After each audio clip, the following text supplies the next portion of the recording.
Welcome back. അപ്പോൾ എന്തൊക്കെയുണ്ട് എല്ലാവരും വിശേഷങ്ങളൊക്കെ? അപ്പോൾ എൻ്റെ ഒന്നാമത്തെ നോമ്പിൻ്റെ കുറച്ച് വിശേഷങ്ങളാട്ടോ. ഞാൻ പത്തിരിയും എന്തായാലും ഒന്നാമത്തെ നോമ്പിൽ എല്ലാവരുടെ വീട്ടിലും പത്തിരി ആയിരിക്കുമല്ലേ. അപ്പോൾ പത്തിരിയും കോഴിക്കറി തന്നെ കേട്ടോ അപ്പോൾ എൻ്റെ വിശേഷം. അപ്പോൾ ഞാൻ പത്തിരിക്ക് പൊടി വാട്ടിയിട്ടും തലക്ക് കിളി പോയതുകൊണ്ടാണ് തോന്നുന്നു ഇത്തിരി വെള്ളം കൂടിപ്പോയി. ഉമ്മ വരുന്നതിൻ്റെ മുന്നേ വാട്ടി റെഡിയാക്കാമെന്നൊക്കെ വിചാരിച്ചിട്ടോ. ഉമ്മക്ക് ഫുൾ മനക്കണക്കായതുകൊണ്ട് ഫുള്ള് കറക്റ്റായിരിക്കും. ഞാൻ വാറ്റിയപ്പോൾ കുറച്ചേരം കൂടിപ്പോയി. ഉമ്മ പണിക്കാരടുത്തേക്ക് വയ്ക്കുന്നു. അപ്പോൾ എന്നാൽ വരുമ്പോഴത്തേനും വാറ്റി കുഴച്ച് വെക്കാമെന്നൊക്കെ വിചാരിച്ചു. പിന്നെ എന്നെ കുറ്റം പറഞ്ഞിട്ടും കാര്യമൊന്നുമില്ല കേട്ടോ. കാക്കുന് 2 ദിവസം രാത്രി പണിയും പകൽ പണിയൊക്കെ ആയതുകൊണ്ടേ ഇപ്പോൾ റമദാനായതുകൊണ്ട് കടയിൽ കൂടെയൊക്കെ ലേറ്റ് ഇടലാണ് കേട്ടോ. അപ്പോൾ രാത്രിയല്ലേ കസ്റ്റമറൊക്കെ ഇല്ലാതിരിക്കുള്ളൂ. അപ്പോൾ ആ പണിക്കൊക്കെ പോയതുകൊണ്ട് സാധനങ്ങളൊക്കെ ഇപ്പോൾ ഇതാ 4 മണിക്കാട്ടോ കിട്ടിക്കുന്നത്.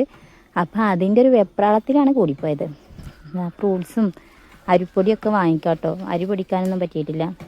അരിയൊക്കെ ഞങ്ങൾ നേരെ കവറിലാക്കി വെച്ചിരുന്നു, പക്ഷെ പൊടിച്ചിട്ടില്ല. അപ്പോൾ എന്നിപ്പോൾ അരിപ്പൊടി വാങ്ങി അഡ്ജസ്റ്റ് ചെയ്തിട്ടോ. എന്നാലും കുഴച്ച് പരത്താനുള്ള രൂപത്തിലൊക്കെ ആക്കി മാറ്റി ഞാൻ അതിനട്ടോ. പിന്നെ ഉമ്മ അപ്പം ഉണ്ടാക്കിയാൽ മതി എന്നൊക്കെ പറഞ്ഞു കേട്ടോ. നോമ്പായിക്കാണെങ്കിലും ഞങ്ങൾക്ക് പകലൊക്കെ പണിയില്ലായിരുന്നു. പണിക്കാർക്ക് ചോറും കൂട്ടാനും വെക്കലൊക്കെ ഉണ്ടായിരുന്നു കേട്ടോ. അപ്പോൾ ഉമ്മ പറഞ്ഞു അപ്പം ചുട്ടാൽ മതി എന്നൊക്കെ. പിന്നെ ആനൂട്ടിക്ക് നോമ്പുണ്ടായതുകൊണ്ട് എനിക്ക് എന്തെങ്കിലുമൊക്കെ സ്പെഷ്യലാക്കി ഉണ്ടാക്കി കൊടുക്കണമല്ലോ. അപ്പൊക്കെ നമ്മൾ ഡെയിലി രാവിലെ ഉണ്ടാക്കണതല്ലേ. അപ്പോൾ ഞാൻ കുറച്ച് പത്തിരി ഉണ്ടാക്കാമെന്ന് വിചാരിച്ച് ചടപടാച്ചിട്ട് തീർക്കാമെന്നാണ് വിചാരിച്ച്. പക്ഷെ നമ്മൾ എന്തെങ്കിലും നേരം വൈകി ചെയ്യുകയാണെങ്കിൽ അതൊന്നും നേരാവുകയല്ല. അങ്ങനെ ഒരു പ്രശ്നം കൂടിയുണ്ട്. അപ്പോൾ ഇതാ പത്തിരി ഇതാ റെഡി ആയിട്ടോ. ചുടാനൊക്കെ പറ്റുന്നുണ്ട്, പക്ഷെ എന്നാലും ഒരു സുഖമല്ല ഇങ്ങനെ ആക്കാൻ. അപ്പോൾ ഉമ്മ പറഞ്ഞു ഞാൻ പരത്തി തരാറുണ്ട്. എന്നിട്ട് ഉമ്മ താഴെ ഇരുന്ന് പരത്തി തന്നിട്ടോ.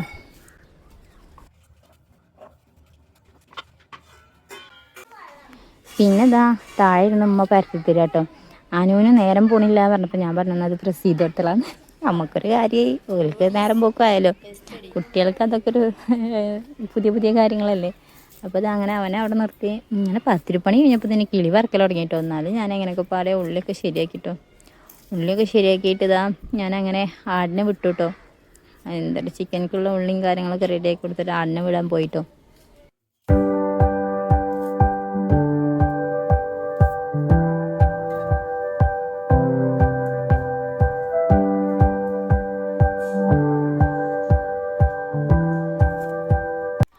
ആടുകൾക്കൊന്നും എന്താണെന്നാവും ഒന്നാമത്തെ നോമ്പായതാവുന്നുണ്ട്. എന്താണെന്നില്ലാത്ത വിശപ്പിട്ടോ. കൂട്ടിലിരുന്നിട്ട് അലറിക്കര എന്നെ. അപ്പം ഞാൻ വേഗം വിട്ടുട്ടോ.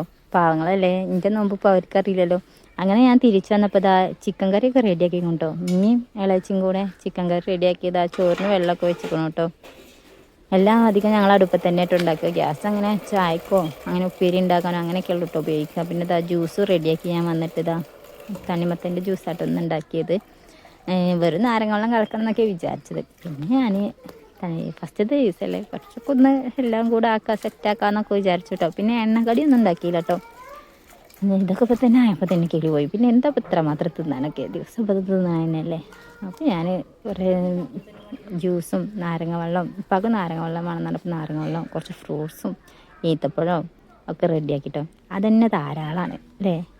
എന്താ അപ്പോൾ പിന്നെ ഇതാ ഈത്തപ്പഴം കഴിക്കലും അതിൻ്റെ തിരക്കൊക്കെ ആയിട്ടോ. ബാങ്ക് കൊടുത്താൽ മതി ഇരുന്നാൽ മതി എന്നായിക്കോളും. കാരണം ഒന്നാമത്തെ ദിവസം എന്തെന്ന് കേത്ത ക്ഷീണമല്ലേ. ഇതാ എല്ലാവരും റെഡിയാക്കും. ആനൂട്ടിയൊക്കെ 2 കൈ കൊണ്ട് തിന്നണത്.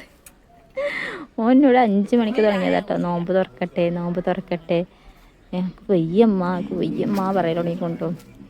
പിന്നെ എങ്ങനെ പാടെ പിന്നെ ഞാനൊന്നും അവനെ കടയൊക്കെ പറഞ്ഞേച്ച് തിരിച്ചു വന്നപ്പത്തിന് ബാങ്ക് കൊടുക്കൽ കഴിഞ്ഞിട്ടോ.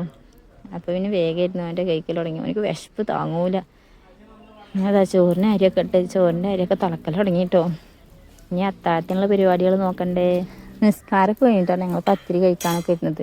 അപ്പം ഞാൻ ഒക്കെപ്പാടൊരു വീഡിയോ അങ്ങനെ സെറ്റാക്കി എടുത്തപ്പോൾ അറിയായി കേട്ടോ. പിന്നെ അനുവിന് ഉഷാറ് കൂടിയാവും. പിന്നെ കളിയായിട്ടോ. നോമ്പ് പറഞ്ഞാൽ എല്ലാവരെയും കിടി പറക്കില്ല ചെയ്യുക. അനു പിന്നെ ഭയങ്കര ഹാപ്പി ആയി. അവന് ഉഷാറ് പോയിട്ടോ.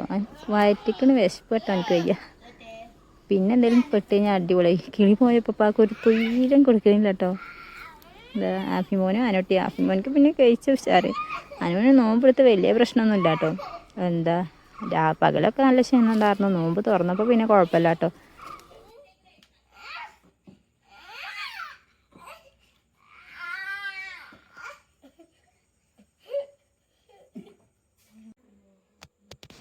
പിന്നെ സംസ്കാരമൊക്കെ ഞങ്ങളെല്ലാ കാര്യങ്ങളും കഴിഞ്ഞപ്പോൾ ഞങ്ങൾ കിടന്നുറങ്ങാൻ പോയിട്ടു. അപ്പോൾ ടാറ്റ ബൈ ബൈ. അപ്പോൾ ഇത്രയുള്ള വീഡിയോ അടുത്തൊരു നമ്മളാ വിശേഷമായിട്ട് വീണ്ടും വരാം കേട്ടോ. അപ്പോൾ ടാറ്റ ബൈ ബൈ.